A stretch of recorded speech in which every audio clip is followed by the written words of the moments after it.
Kabarin. Kabar. Terkabar.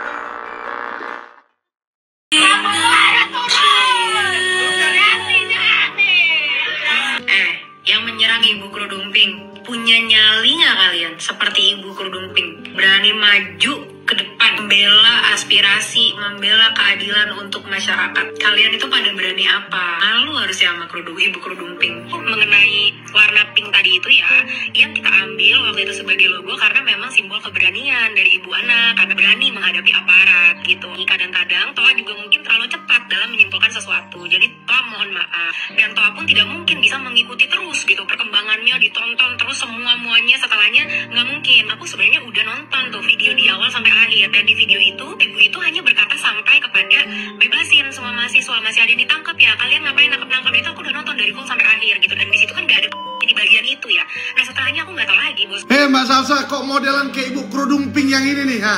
Kok dibelain, ngapain?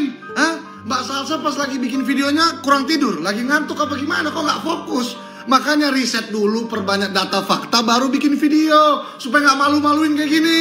Mbak Salsa kan bilang kan, yang ngomongin Ibu Kerudung Pink, kalian punya nyali nggak sebesar Ibu Kerudung Pink?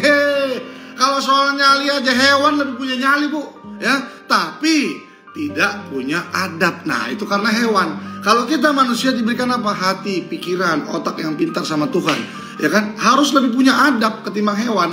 Masa Ibu Kerudung Pink itu bilang bawa bensin di DPR di tengah-tengah masyarakat, itu kan mengajak ya, memicu masyarakat ya untuk berbuat hal-hal yang negatif gitu, nggak bagus. Terus aku juga lihat Ibu Kerudung Pink itu di beberapa video bawa suku, bawa ras, ya, terus bilang Prabowo turun, gantinya Anies lah. Kenapa jadi Anies? Ini masyarakat turun ke jalan itu untuk mengkritik pemerintah, kebijakan-kebijakan yang tidak pro rakyat. Kenapa jadi Prabowo sama Anies? Apa urusannya? Aduh Ibu, kemarin pede kali Mbak Salsa belain Ibu Kerudung Pink ya kan. Sekarang minta maaf, mengakui bahwa kurang banyak nonton video, terlalu cepat menyimpulkan.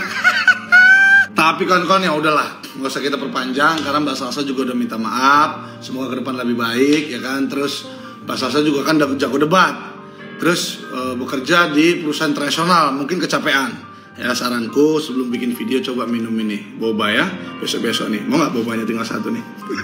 Biar fokus Mbak. Udah kayak gini didukung sama orang-orang centang biru. Ntar kalau misalnya dibilang ini penyusup, menunggangi dari yang tidak move on di Pilpres kemarin, marah. Tapi pada faktanya berkumpullah jadi satu di situ. Nggak boleh kayak gitu, biar bagaimanapun siapapun pilihan kau, hari ini presidennya Pak Prabowo Subianto. Nih nanti kalau gue ngomong gini nggak usah kau bilang dibayar 150 juta, ya. Ini kalian aja nggak ada. Untuk menjadi seorang nasionalis nggak perlu dibayar 150 juta. Yang ada itu kalian yang gue curiga dibayar 150 juta sama penunggang. Karena apa? Karena harus menghilangkan ini kalian untuk membuat ping kayak gitu ibu ini. Ini kalau anak gue kayak gini udah gue tampar mulutnya, ya. Bang, kenapa lu dari kemarin gak posting pink hijau lagi kayak orang-orang? Jadi gini, gue pernah kemarin posting yang 17+8 tuntutan masyarakat. Itu kan warnanya pink dan hijau. Karena memang sejak awal fokus gue ya ke tuntutan masyarakat ke DPR itu, tidak ke lain-lain.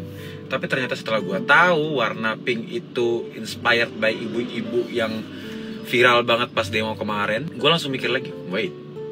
Jadi kita sebenarnya ini menyuarakan keresahan siapa? Keresahan kita masyarakat atau kita menyuarakan keresahan ibu-ibu jilbab pink itu? Karena keresahan dia bertolak belakang dengan keresahan gua sebagai masyarakat. Bahkan beda. Dan gua tidak terima siapapun presiden yang gua pilih kemarin pas pemilu.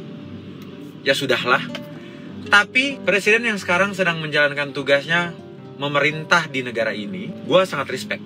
Dan gue sangat tidak terima kalau presiden atau pemimpin negara gue dikata-katai seperti itu oleh ibu-ibu jilbab pink. Dan menurut gue, apa yang dia suarakan, sekali lagi, tidak sesuai dan tidak setujuan dengan apa yang gue rasakan ke DPR. Keluar kan gitu ya, menang juga jadi presiden.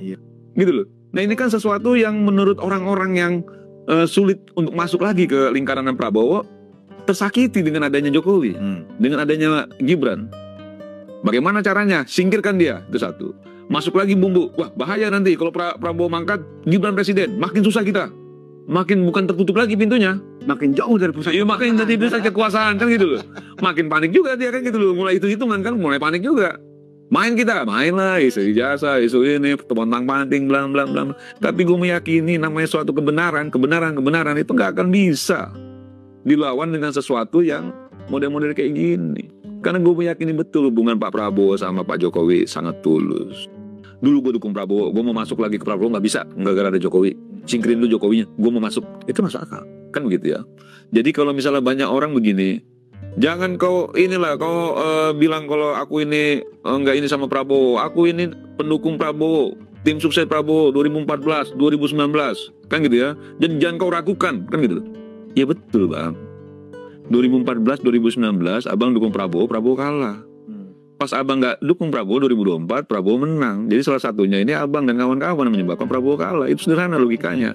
Ketika dia berteman sama Jokowi, dia menang. Prabowo mikir, berteman sama yang kemarin-kemarin itu merusak dia aja kan gitu loh. Habis duit kan gitu ya. Menang nggak kan gitu loh. Tapi berteman sama Jokowi, duitnya nggak keluar kan gitu ya. Menang juga jadi presiden. Gitu loh. Nah ini kan sesuatu yang menurut orang-orang yang sulit untuk masuk lagi ke lingkaran Prabowo, tersakiti dengan adanya Jokowi, dengan adanya Gibran. Bagaimana caranya? Singkirkan dia, itu satu. Masuk lagi bumbu, wah bahaya nanti kalau Prabowo mangkat, Gibran presiden, makin susah kita. Makin bukan tertutup lagi pintunya, makin jauh dari pusat. Iya, makin dari pusat kekuasaan kan gitu loh. Makin panik juga dia kan gitu loh. Mulai hitungan kan mulai panik juga. Main lah, isu ijazah, isu ini, tentang panting, blang blang blang. Tapi gue meyakini namanya suatu kebenaran itu nggak akan bisa dilawan dengan sesuatu yang model-model kayak gini. Karena gue meyakini betul hubungan Pak Prabowo sama Pak Jokowi sangat tulus. Kami bukan rakyat biasa, Pak. Ini akan rusuh, Pak. Serius. Kami 12 orang ini bukan orang biasa, Pak. Kami punya bukan punya banyak masalah apa-apa, rusuh, Pak. Siapa yang mau jangan malu-malu. Harganya 500.000 best wine-nya. Ada yang mau menawar? Jangan menawar 499.000 ya. Kami membutuhkan Bapak dan Ibu semua membeli buku ini ya. Kemudian Anda ngomong ke dunia bahwa ijazah ini palsu. Iya memang kalau ini palsu. Terima akibat Anda. Ini palsu jelas. Ini palsu. Kalau belum pernah nonton, belum pernah lihat ijazahnya. Anda tidak pernah pegang ijazah asli, tapi mengatakan ijazah Jokowi asli. Ya, memang karena yang kita lihat ini hancur. Mas, kalau skripsi, kasih pembelajaran yang benar ke publik. Skripsi pernah lihat kasih pembelajaran yang benar ke publik. Sudah. Anda tidak pernah pegang lihat ijazah asli. Tapi Anda ngomong ijazah Jokowi asli kemana-mana. Sekarang Anda mau klarifikasi. Enggak klarifikasi. Enggak klarifikasi, enggak ada bos-bosan. Kami itu ilmiah. Kami itu ilmiah. Oke. Doktor. Giliran Anda saya belum pernah lihat. Iya. Doktor juga, tapi harus sesuai. Kita dengar dulu. Ilmunya. Silakan, Bang. Ilmu saya jelas, Mas. Silakan. Ilmu saya jelas, doktornya asli lagi. Ahli digital forensik, silakan. Semua tahu